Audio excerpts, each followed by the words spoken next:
ನೆನ್ನೆ ಬಿಡದಿಲಿ ಕೆಲವು ಜನ ನಾವು ಜಮೀನು ಕೊಡ್ತೀವಿ ಅಂತ ಪ್ರತಿಭಟನೆ ಮಾಡ್ತಾ ಇರೋದು ನೋಡಿದೆ. ನಾನು ಈ ರೈತರಿಗೆ ಯಾಕಪ್ಪ ಜಮೀನು ಕೊಡೋಕ್ಕೆ ಯಾಕಪ್ಪ ಪ್ರತಿಭಟನೆ ಮಾಡ್ತಿದ್ದಾರೆ? ಇವ್ರು ಕೊಡೋಕ್ಕೆ ರೆಡಿ ಇದ್ದರೆ ಸರ್ಕಾರದವ್ರು ತಗೊಳಕ್ಕೆ ರೆಡಿ ಇದ್ದಾರೆ. ಹೋಗೋದು ಸರ್ಕಾರಕ್ಕೆ ಕೊಡೋದು, ದುಡ್ಡು ತಗೊಳ್ಳೋದು, ಬರೋದು. ಅದಕ್ಕೆ ಇವ್ರು ಪ್ರತಿಭಟನೆ ಯಾಕಪ್ಪ ಮಾಡ್ತಿದ್ದಾರೆ ಅಂತ ನಂಗೆ ಫುಲ್ ಕನ್ಫ್ಯೂಸ್ ಆಗೋಯ್ತು. ಆಮೇಲೆ ಈ ವಿಡಿಯೋ ನೋಡಿದೆ. ಜೊತೆ ಪರವಾಗಿರುವಂತ ರೈತರು ಅಂದ್ರೆ ಈ ಒಂದು ಬಿಡದಿ ಟೌನ್ಶಿಪ್ಗೆ ನಮ್ಮ ಭೂಮಿಯನ್ನು ಕೊಡೋಕೆ ಸಿದ್ಧ ಅಂತೇಳಿ ಪ್ರತಿಭಟನೆಯನ್ನ ಮಾಡ್ತಿರುವಂತ, ಜೊತೆಗೆ ಆಕ್ರೋಶವನ್ನ ಹೊರಹಾಕಿರುವಂತ ರೈತರಿದ್ದಾರೆ. ಬೈ ಮಾತಾಡ್ತಾ ಹೋಗ್ತೀನಿ. ಅಮ್ಮ ನಮಸ್ತೆ. ನಮಸ್ತೆ. ನಮಸ್ತೆ. ನಿಮಗೆ ಎಷ್ಟು ಎಕರೆ ಭೂಮಿ ಇದೆಯಮ್ಮ? ನಮಗಿಲ್ಲ ಸ್ವಾಮಿ, ಕೂಲಿ ಮಾಡ್ಬೇಕು. ಕೂಲಿ ಮಾಡೋರು ಮತ್ತೇನಕ್ಕೆ ಬಂದಿದ್ದೀರಿ ಪ್ರತಿಭಟನೆಗೆ? ಬಂದಿದ್ದೀವಿ, ಕರೆದ್ರು ಬಂದು. ಯಾರು ಕರೆದ್ರು? ಗೌಡ್ರುಗಳು, ಮೀಟ್ರುಗಳು, ಕಾಂಗ್ರೆಸ್ ಅವರು. ನಿಮಗೆ ಭೂಮಿ ಇಲ್ವಾ? ಏನಿಲ್ಲ, ಕೂಲಿ ಮಾಡ್ಬೇಕು. ಯಾರು ಅಂದ್ರೆ ಕಾಂಗ್ರೆಸ್ನವರು. ನೀವಮ್ಮ? ನಾವು ಅಷ್ಟೇ ಬಡವರು, ನಮ್ಮ ಯಜಮಾನ ತೀರೋಗವ್ರೆ, ಬಾ ಅಂದ್ರು ಬಂದು ಸ್ವಾಮಿ. ನಿಮಗೆ ಇಲ್ಲಿ ಏನಾಗ್ತಿದೆ ಅಂತ ಗೊತ್ತಿದೆಯಾ?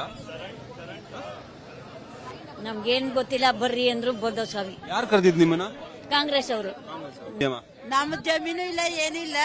ಗೌರ್ಮೆಂಟ್ ಇಂದ ಒಂದ್ ಸೈಡ್ ಕೊಟ್ಟಿದ್ರು, ಒಂದ್ ಮನೆ ಅದೇ ಅಷ್ಟೇ. ನಮ್ದು ಜಮೀನು ಮನೆ ಏನು ಇಲ್ಲ.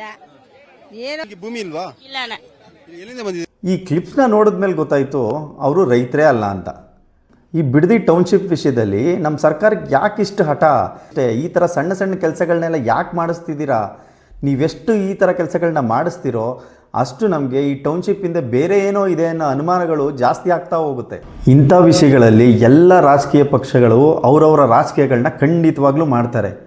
ಕುಮಾರಸ್ವಾಮಿ ಅವರು ಆ ಸ್ಪಾಟ್ಗೆ ಬರೋದು ರಾಜಕೀಯ ಪ್ರೇರಿತ ಅಂತ ನಿಮ್ಗನ್ಸಿದ್ರೆ ನೀವು ನಿಮ್ಮ ಕಾಂಗ್ರೆಸ್ ಶಾಲ್ ಹಾಕೊಂಡು ಪ್ರತಿಭಟನೆನಾದರೂ ಮಾಡಿ, ಗೇರವಾದರೂ ಕೂಗಿ, ಮುತ್ತಿಗೆನಾದರೂ ಹಾಕಿ, ನಿಮ್ಮ ರಾಜಕೀಯ ನೀವು ಹೆಂಗಾದರೂ ಮಾಡ್ಕೊಳ್ಳಿ. ಆದರೆ ರೈತರ ಶಾಲ್ ಹಾಕೊಂಡು ರೈತರು ದಿಕ್ಕು ತಪ್ಪಿಸೋದು ಅನ್ಯಾಯ ಅಲ್ವಾ? ನಮ್ಮ ರೈತರು 472 ದಿನದಿಂದನೂ ಅಲ್ಲಿ ಪ್ರತಿಭಟನೆ ಮಾಡ್ತಾ ಕೂತಿದ್ದಾರೆ. ಇದು ಸರ್ಕಾರದ ರೆಸ್ಪಾನ್ಸಿಬಿಲಿಟಿ. ದಯವಿಟ್ಟು ಒಂದು ಸಾರಿನಾದರೂ ಅಲ್ಲಿ ಹೋಗಿ ಅವ್ರನ್ನ ಮಾತಾಡಿಸಿ, ಅವ್ರ ಪ್ರಾಬ್ಲಮ್ ಏನು ಅಂತ ಕೇಳಿ.